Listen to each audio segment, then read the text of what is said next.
Hello and welcome to the Science of Wellness. I'm your host, Dr. Herna de Wit. Today we'll dive into a topic that I'm incredibly passionate about, and that is longevity and performance. Now you might be wondering, what exactly do I mean by longevity and performance? Well, it's not just about adding more years to your life, it's about adding life to your years. It's about waking up every morning with more energy, sharper focus, and the resilience to tackle whatever the day throws your way. In this first episode, we'll unpack the foundational principles of longevity and performance. We'll talk about the science behind it, the daily habits that drive real change, and of course, some actionable biohacks you can start implementing today. So whether you're here to optimize your productivity, enhance your health, or simply learn something new, trust me, you are in the right place. So firstly, let's start with the big question. Why should you care about longevity and performance?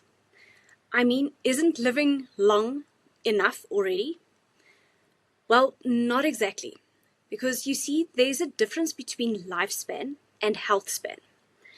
Lifespan is the total number of years you live, whereas health span is the period of your life where you're healthy, you're active, and you are free from chronic illness or disability. But here's the kicker. A long lifespan without a long health span can mean years, even decades, spent dealing with poor health, mounting medical bills, and then also a diminished quality of life. But the good news is that small, consistent changes in your daily habits can have a huge impact on your health span. So you can imagine this. You wake up in your 70s, and instead of struggling with medications and pain, you're hiking up a mountain, playing with your grandkids, or even starting a new passion project. Now that's the vision longevity and performance offers us. A life not just long, but vibrant and also fulfilling. So let's get into the science of it, because I love a good science evidence-based deep dive. Your genes and your lifestyle. So your genes are like the blueprint to your life. They lay down the foundation of your health. But, and this is a big but, your lifestyle is the architect. Your daily habits, the food you eat, how you sleep, how often you move, and how you manage stress, those are the tools shaping the final structure of your health. Then secondly, your nutrition. Now this is the building block of longevity. This is food. So nutrition isn't just about calories or weight management. It's about fueling your body for repair, resilience, and energy.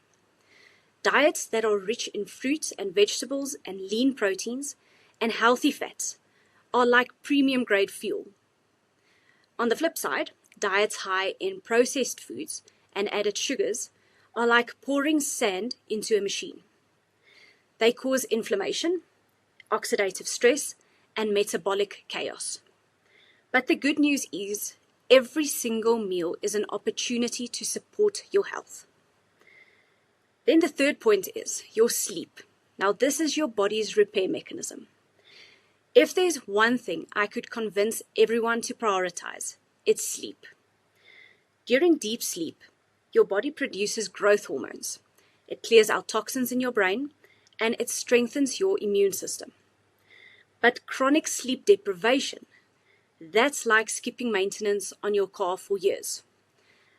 There's cognitive decline, you have a weakened immune system, and then also a higher risk of chronic diseases, and these are all on the table when you have sleep deprivation.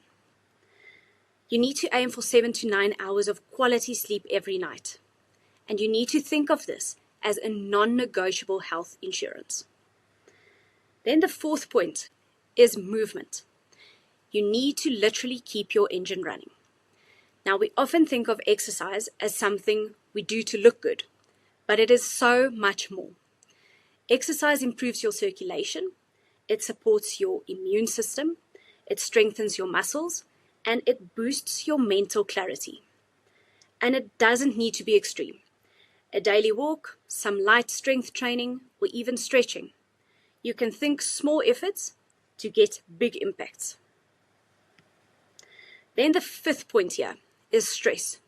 Now this is a silent sabotaging mechanism.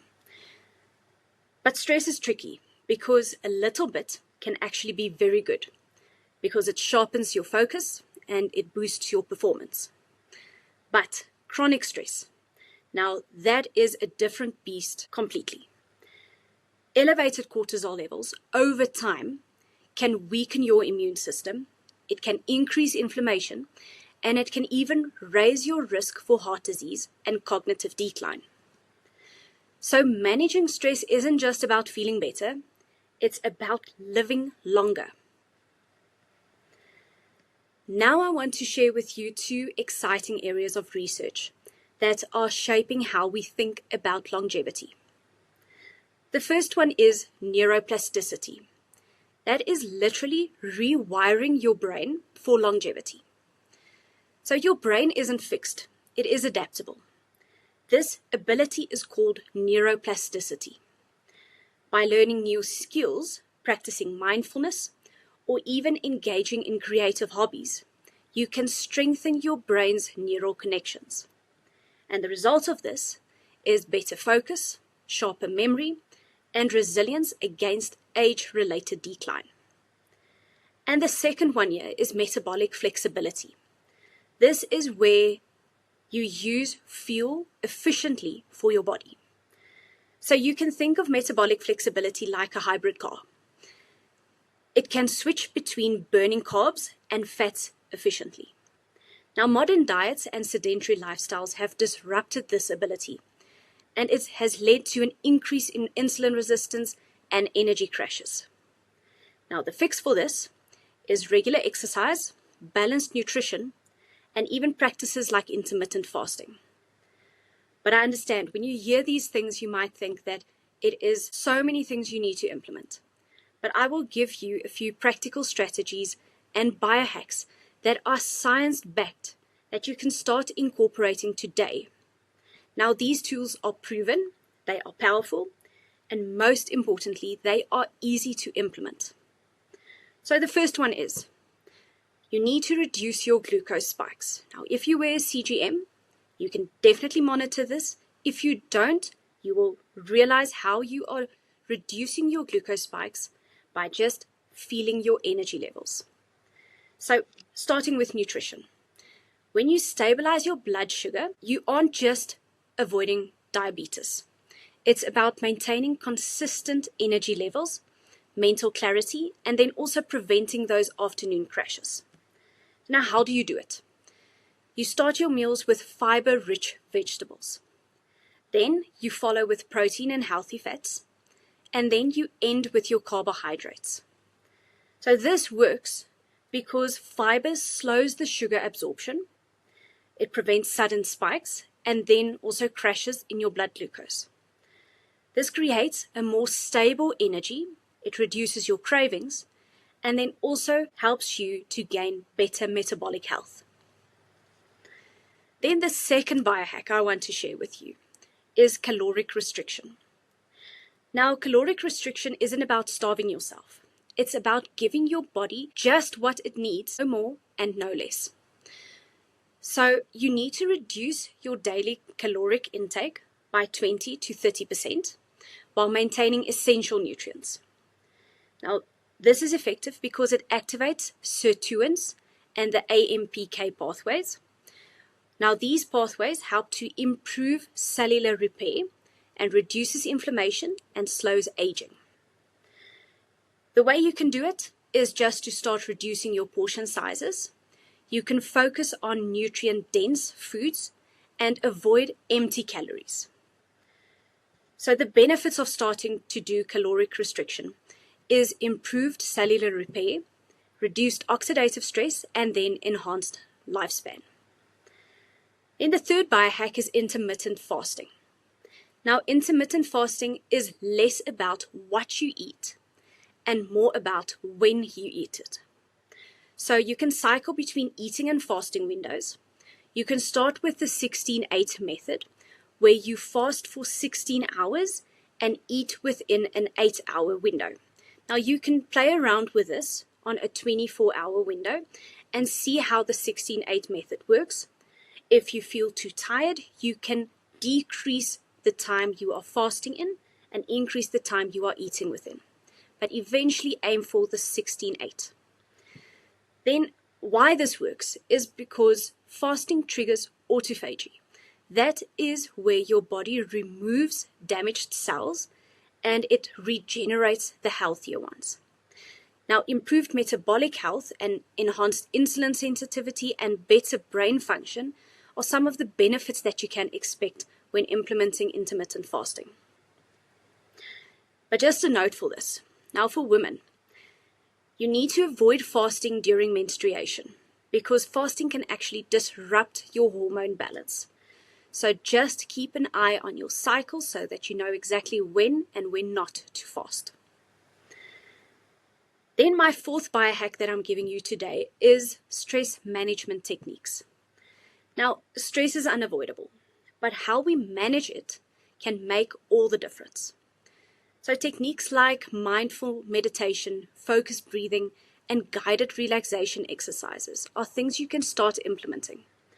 Now, these practices lower your cortisol levels, which is your stress hormone, and it reduces inflammation, and it improves your mental resilience.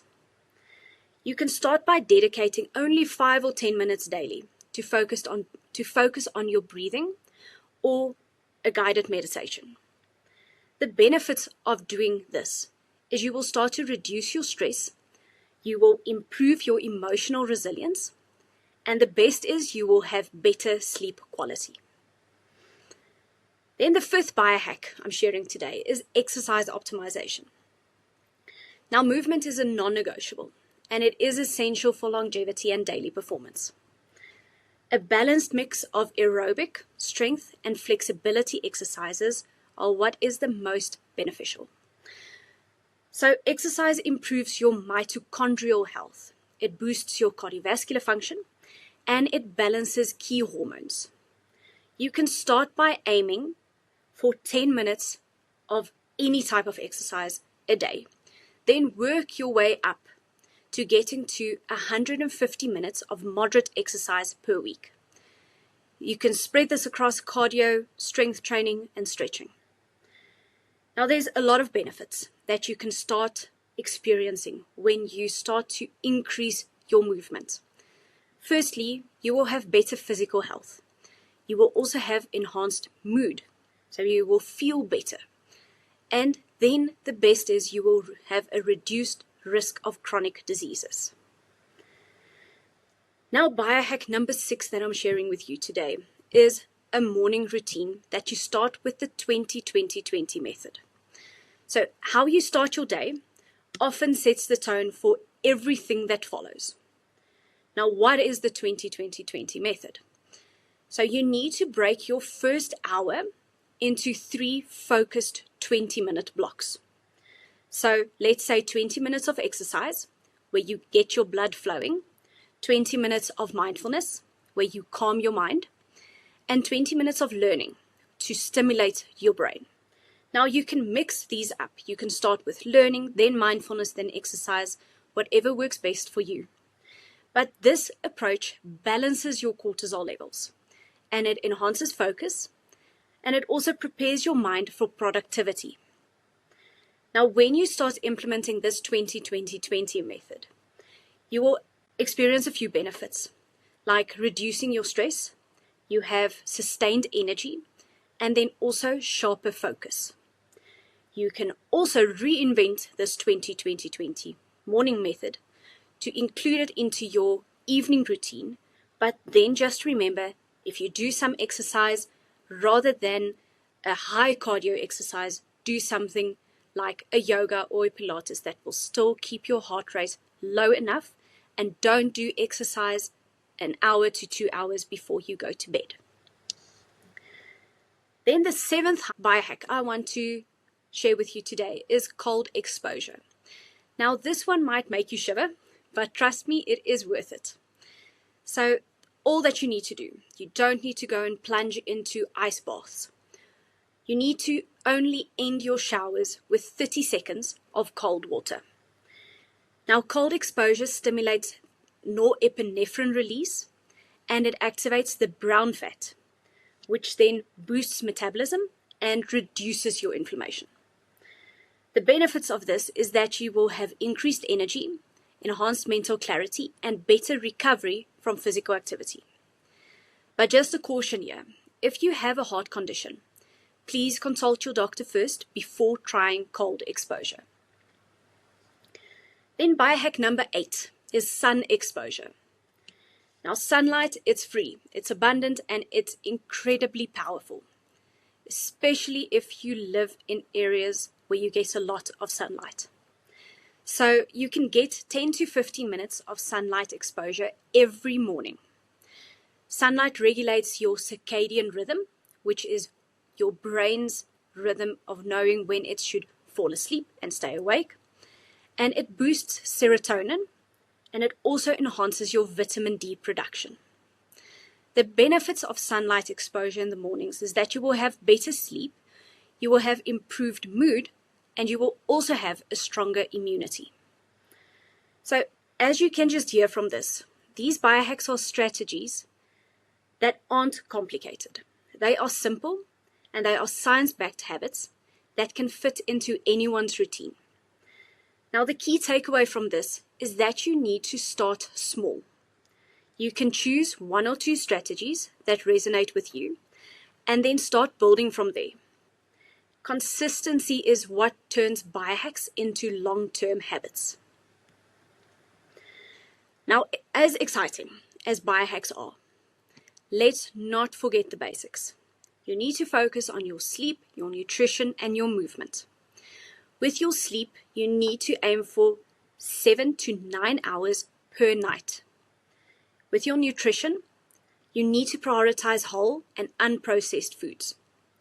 And with your movement, you need to incorporate some type of movement daily. Now, these 3 are your non-negotiables. If you can master these 3, the rest will start to fall into place. Now, we've covered a lot in this first episode, from the science of longevity to some actionable biohacks. But here's my challenge for you. You need to pick just one biohack from today's episode and commit to this week. Now remember, consistency beats perfection every time. If you have enjoyed this episode, please subscribe, share it with someone who needs to hear this, and leave a review. It really helps to get the word out. And if you'd like to stay connected, you can follow me on LinkedIn or drop me an email. I'd love to hear how these strategies are working for you. And then lastly, if you are confused with where to start with your wellness journey and you need some personal guidance, please send me an email so we can tailor a plan that suits your lifestyle. Until next time, stay healthy, stay curious, and keep thriving.